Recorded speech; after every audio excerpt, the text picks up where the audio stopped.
Let's get started. Mr. Parker, you're alleging that you were bitten by a spider on a class trip. Now, what color was the bus that you were? Hold on. Sorry. Uh, of the following three statements, which is the least descriptive of the time that you were not in the laboratory with your class? Hold on. Asking questions is hard. It's not taught in law school, very rarely taught when you're practicing. But it's something that we can learn with relative ease. In today's episode of the Point Two series, we're going to delve into asking effective questions. It's a skill, it's a mindset, and yes, it's a capability that you can learn right away. You ready? Let's get into it. All right, Mr. Parker. There's a fellow student that says you were taking pictures of her at the same time.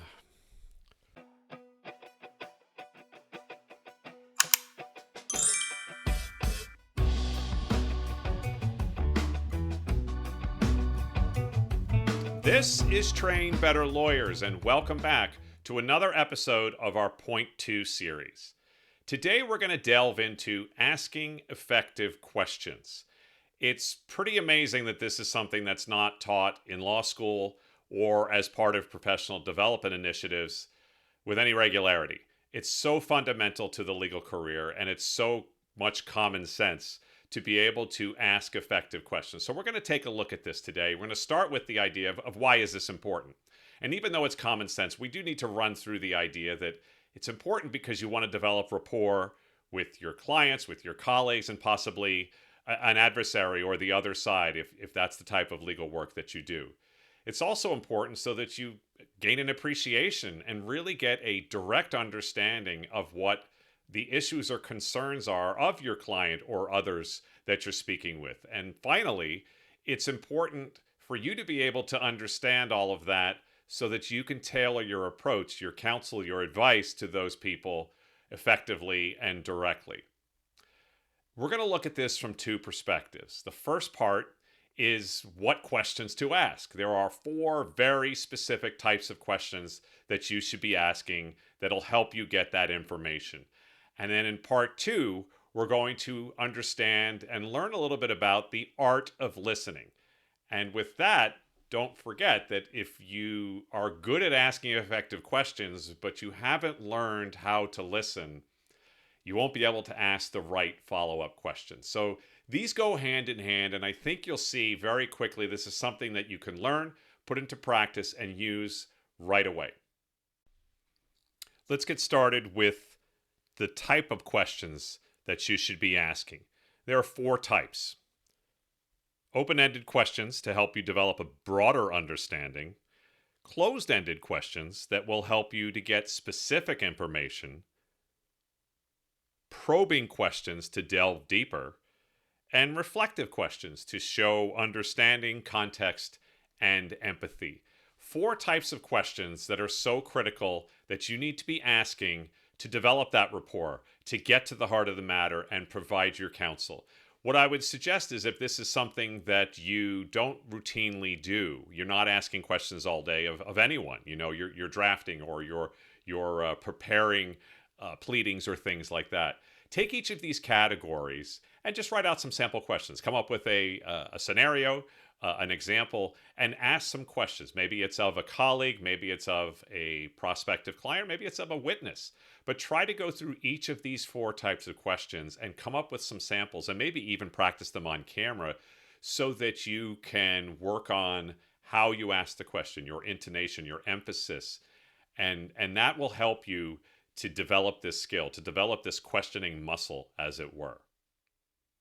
Okay, and the second part of this is the art of listening. Now, the art of listening has three components to itself. And before we get to these three, let me be clear that this is something you're going to need to work on a lot. It's critical, as I said in the opening, because asking effective questions alone is great. I mean, it's a great move forward for you in your career.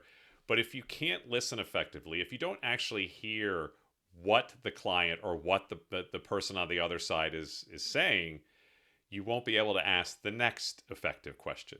So, listening is really critical and something you'll probably be working on, as I have, for your entire career. Here's the 3 types of listening that you need to work on. Number 1, listening to understand. That's pretty basic, but contrast that with listening to respond. As lawyers, we're trained to have answers, we're trained to have expertise. And a lot of times you've got, elements of expertise lined up in the chamber ready to go. I know what this person's problem is. I know what they're about to say. I've got 5 answers ready to go. That's great. And you should have those available. But first you need to understand what they're saying to you. So slow it down and do that as opposed to preparing to have your stock answer that comes from your expertise. Secondly, really critical, picking up on nonverbal cues. If you're in person, ideally, this is something that you do by just watching the person as they respond to you. Are they fidgeting? Are they looking you directly in the eye? Are they blinking a lot? Are they struggling to find the right words? All of these are signs of something that you should be prepared to delve deeper into. And lastly, use the information you've gathered to ask more effective questions, right? This is kind of that questioning loop is, okay, we know what types of questions to ask. We know how to listen effectively. Now we got to go back to the beginning once we get that answer to ask the right type of follow-up question. If you take this advice and you use this in your daily practice and you work on it, I can guarantee you that your ability to connect more deeply with your clients, your prospects, your colleagues, and yes, even the other side, even a witness for the other side, or even an adversary, that will improve greatly and you'll have a more satisfactory, more productive legal career.